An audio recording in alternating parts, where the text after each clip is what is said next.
Solo will keep continuing the effort to support the SMEs to level up and expand in the global market through education and knowledge exchange, including in the area of digitalization. Bapak Ibu, terima kasih sekali. Ini saya nggak nyangka ramai sekali. Terima kasih.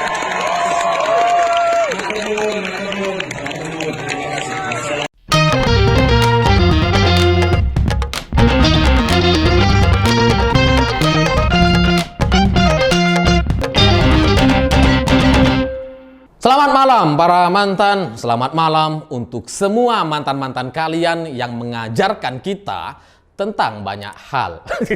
Cerita-cerita semacam itu menurut saya jadi mirip sekali dengan cerita Gibran Rakabuming Raka yang datang ke Paris, Prancis sana, lalu kemudian mengadakan pameran UMKM.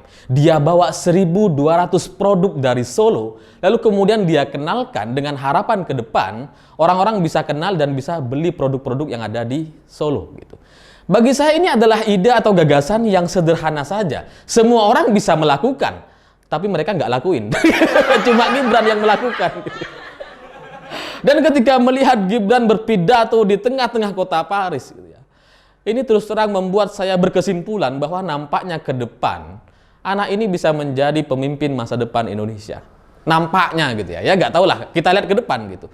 Karena Gibran seperti memberikan sebuah standar baru bagi pejabat-pejabat kita hari ini gitu, bahwa kalau mereka mau datang ke luar negeri, jangan cuma pidato, jangan cuma merangkai kata. Kayak gubernur yang sebelah gitu ya. Jangan gitu. Mereka harus memberikan dampak positif atau dampak yang konkret kepada masyarakat sekitar. Itulah yang kemudian dilakukan oleh Gibran. Dia pidato, dia bawa juga tuh produk-produk UMKM, jual di sana. Bukan cuma pidato-pidato aja gitu ya.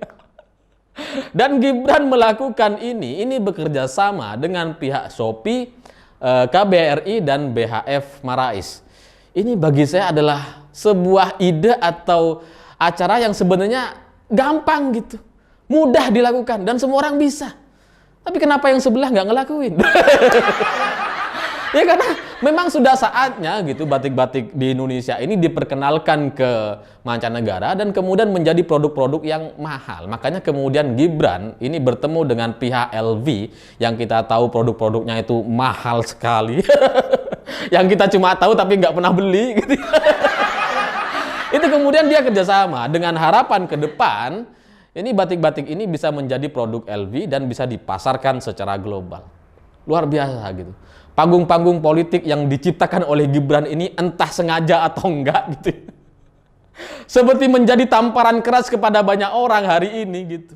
Tamparan kepada pengusaha-pengusaha yang kemarin datang ke Paris Fashion Week.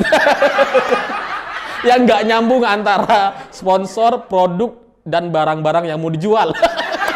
Nggak nyambung semuanya gitu. Tapi Gibran ini fokus gitu. Fokus kepada batik, kepada tas dan produk-produk UMKM. Jadi apa yang dia sampaikan, apa yang dia jual sesuai dengan narasi-narasi besar atau cerita yang dia bawa dari Indonesia gitu. Dan panggung yang dia ciptakan di tengah-tengah kota Paris, ya meskipun cuma jalan raya biasa gitu ya, tapi itu menutup 45 menit. Jadi jalannya ditutup 45 menit gitu ya. Ya mungkin kayak orang kondangan lah. Enggak. Entah ini seperti apa di Paris Prancis atau memang sudah biasa seperti itu, tapi ini menarik gitu karena 45 menit ini kan lama. Ini ada penjelasannya dan nyerempet-nyerempet sama Formula E nanti. Tapi ini saya jelasin dulu soal Anggun C. Sasmi gitu. Anggun C. Sasmi karena dia datang ke sana, kemudian dia menjadi sinden dan nyanyilah beberapa lagu Indonesia di sana yang memang familiar di telinga kita gitu. Terus terang ini pemilihan yang sangat-sangat terencana gitu karena Anggun ini kan memang warga kita gitu ya, sempat menjadi warga kita dan sekarang sudah menjadi warga negara Prancis kalau nggak salah gitu ya. Lalu dia ini kan memang artis di sana, artis banget gitu si Anggun ini. Kemudian ini kan ketika dipilih oleh Gibran, ini kan menunjukkan betapa dia itu ngeriset gitu. Mana yang sesuai, mana yang relevan, sehingga ini bisa mengajak orang-orang untuk datang ke lokasi tersebut. Anggun lah yang dipilih. Dan Anggun bukan nyanyi-nyanyi lagu Perancis, enggak. Disuruh nyinden. Nyinden loh. Dan dia lengkap lah, ada tarian-tariannya, ada gamelan dengan pakaian adat budaya yang sangat-sangat luar biasa beragamnya, mewahnya gitu, begitu berwarna. Ini seperti menjadi sebuah tamparan kepada kita hari ini di Indonesia yang sedang sibuk dengan khilafahan. Iya loh, ketika Gibran bawa batik dan adat budaya di kota Paris gitu ya. Di sini, di Indonesia, kita sedang sibuk menangkap Khilafatul Muslimin, kita sedang ditunjukkan dengan deklarasi capres yang menjadi sarang HTI FPI, yang warnanya hitam putih lagi. Tapi Gibran di Paris menunjukkan bahwa Indonesia masih seperti ini, masih berwarna dengan corak-corak yang luar biasa kreatifnya gitu. Ini kan menjadi pukulan telak kepada orang-orang yang sekarang ada di Indonesia. Yang pengen mengubah menjadi khilafah apalah gitu. Yang warnanya cuma merah putih, bukan, hitam putih. Asik gitu. Ketika nada-nada gamelan, ketika baju-baju dipertontonkan, orang-orang di Paris ini begitu memperhatikan, begitu mengapresiasi gitu, begitu menghargai. Sementara kita di negara kita ada orang lain yang nggak menghargai itu. Ya kan aneh gitu. Lalu negara lain menghargai kita gitu. Dengan segala adat budaya dan warna-warna yang kita bisa berikan. Ini orang kita malah mau mengarahkan kepada hitam putih aja. Ya kan ada tuh yang deklarasi capres gitu ya. Katanya sih capres Indonesia gitu. Tapi kalau ngelihat dari pakaiannya kayak di Suriah, kayak di Irak gitu ya. Kayak anggota ISIS gitu ya. Dari pakaian gitu, hitam putih lagi. Jadi apa yang dilakukan oleh Gibran di sana ini entah kebetulan atau enggak, entah memang ini gerak semesta gitu ya. Karena seperti jadi pengingat gitu bahwa kepada kita semua sampai kapanpun kita harus tetap Indonesia, harus tetap NKRI dan dengan segala adat budayanya. Jangan mudah menjadi hitam putih dan penuh cadar. Jangan gitu. Harus tetap berwarna, harus tetap seperti apa yang dikenakan oleh Anggun C. Sasmi gitu, dengan segala coraknya. Dan di sisi lain, ketika Gibran datang ke Paris, Prancis di tengah-tengah kota dengan menggunakan jalanan gitu ya. Ini entah kebetulan atau enggak. Ini kan mengingatkan kita kepada Formula E. Formula E itu kan adalah sebuah balapan yang di jalanan kota. Cuma karena Jakarta jalanannya kayak gitu, ada banyak lubang sumur resapan gitu ya. Jadinya nggak bisa, makanya kemudian disiapinlah sirkuit gitu. Nah, Gibran datang ke sana memanfaatkan jalanan kota. Entah ini niatnya untuk nyindir gubernur DKI atau kebetulan aja gitu, sama-sama memanfaatkan jalanan kota. Tapi yang Formula E ini kan nggak ada manfaatnya gitu. Orang balapan gitu ya, pembalapnya dari luar, alat-alatnya dari luar, teropnya dari luar. Katanya teropnya tuh udah diambilin tuh. Dari luar itu. Sesuai dengan komitmen komitmen mereka yang bayar 560 miliar itu gitu ya. Jadi Jakarta tuh cuma modal aspal gitu. Nah, mereka pebalap datang ke sini, balapan di sini, habis itu pulang. Dampaknya apa? Nggak ada. Produk UMKM yang katanya akan dikenalkan agar bisa menjadi produk global, omong kosong semuanya. Lalu orang yang jualan banyak yang nggak laku di Formula E gitu. Apanya yang mau dikenalkan gitu. Nah, Gibran di sisi lain, dia justru datang ke luar negeri menguasai wilayah itu gitu. Jadi ibaratnya tuh kalau Gibran kayak pebalap, ya dia juga pebalap lah di sana gitu. Manfaatkan infrastruktur yang ada di sana, lalu kemudian dia jualan gitu. Jualan produk-produk UMKM. Ya sama lah seperti Formula E itu gitu. Mereka orang asing itu datang ke Indonesia, cuma balapan habis itu pulang. Gibran datang ke Paris, Prancis, mau jualan produk, habis itu pulang juga. Pulang tapi bawa keuntungan gitu. Kalau yang di sini, oh tiketnya dibeli sendiri. Gak ada untung-untungnya itu.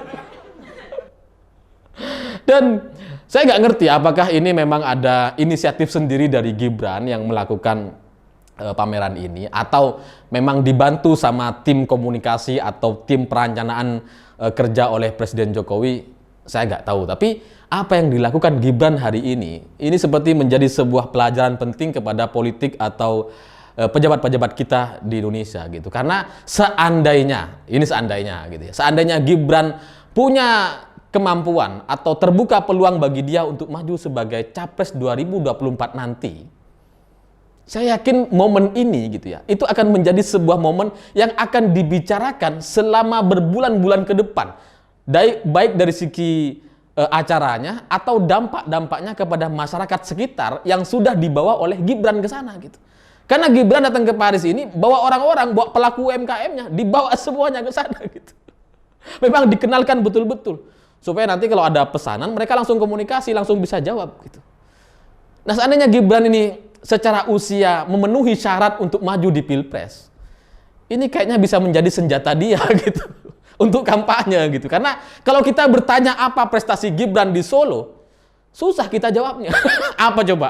Apa? Mungkin ada banyak gitu, menurut data-data BPS apa banyak gitu. Tapi untuk menjelaskan dengan bahasa yang sederhana kan kita susah untuk terima gitu. Karena nggak semua orang tahu. Itu juga yang terjadi kepada Ganjar Pranowo sebagai Gubernur Jawa Tengah. Mungkin sudah banyak hal yang sudah dia kerjakan, tapi ketika ditanyakan apa prestasinya, susah kita jawabnya. Makanya kemudian perlu proyek-proyek mercusuar gitu. Perlu panggung politik untuk mengenalkan diri kepada masyarakat umum. Dan itulah yang dilakukan oleh Anies Baswedan.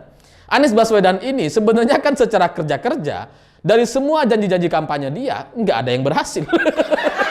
OKOC, rumah DP 0, vertical drainase, apalah, naturalisasi. Gak ada yang dia lakuin gitu. Ya ada yang dia lakukan, tapi kan gagal semua gitu.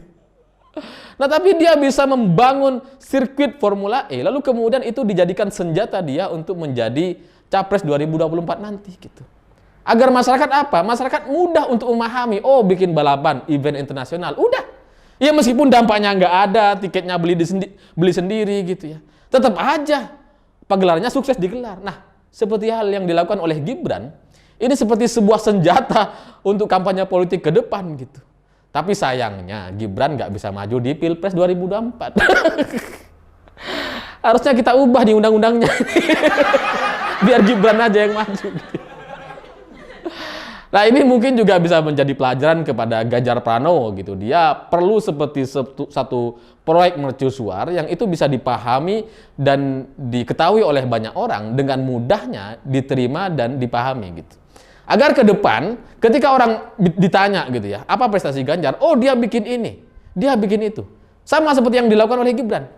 Ketika ditanya apa prestasinya, dia membawa UMKM 1.200 produk ke Paris, Prancis untuk dikenalkan, membuat kerjasama dengan LV dengan harapan ke depan batik Indonesia bisa dipasarkan secara global dengan harga yang sangat-sangat mahal. Itu kan seperti kenaikan kelas gitu, yang nggak dilakukan oleh pemerintah atau wali kota yang lain. Nah, menurut saya gitu ya, mestinya apa yang dilakukan oleh Gibran hari ini, itulah yang dilakukan oleh Ganjar Pranowo. Mestinya gitu. Atau harusnya Gibran itu ngajak Ganjar ke sana gitu. Malah dilakuin sendiri sama dia. Udah nggak bisa capres kok gitu. Ya tapi ke depan nampaknya kalau ini berhasil gitu ya, kalau para produk UMKM ini bisa naik kelas, LV benar-benar nanti menjual batik gitu ya, ke depan kita akan tahu bahwa itu yang melakukan adalah Gibran Rakabuming Raka sampai kapanpun, sampai puluhan tahun yang ke depan gitu. Kita akan ingat itu. Dan apa yang dilakukan oleh KBRI di Paris gitu ya, ini sudah sesuai dengan apa yang diinstruksikan oleh Presiden Jokowi, bahwa semua orang yang beliau lantik untuk menjadi duta besar gitu, mestinya bisa menjual produk-produk yang ada di Indonesia ke negara-negara mereka masing-masing. Maka ketika KBRI Prancis mau bekerja sama dengan pemerintah Solo gitu ya, dan dengan Shopee dan BHF Marais, saya patut apresiasi. Ini luar biasa sekali gitu. Semoga ke depan ada lagi pameran-pameran seperti ini dan bisa memberikan dampak nyata kepada produk-produk UMKM yang ada di Indonesia. Ya, mestinya ada menteri juga yang ikut ke sana. Tapi nantinya diambil alih sama menteri panggungnya. Jadi udah bener lah, Gibran datang sendiri dengan Shopee, KBRI, sehingga ini menjadi panggung politik seorang Gibran sendiri. Nggak dibagi-bagi sama orang lain. Jadi gimana? Mengagetkan ya. Orang yang nggak punya potensi untuk maju di 2024 tiba-tiba mengagetkan kita semua hari ini. Ya semoga Anies bisa belajar gitu bahwa Indonesia itu sama persis seperti yang dibawakan oleh Gibran di Paris sana. Bukan hitam putih seperti relawan-relawannya. Saya pikir itu. Terima kasih sudah menonton. Jangan lupa subscribe, like, dan komen. Begitulah kura-kura.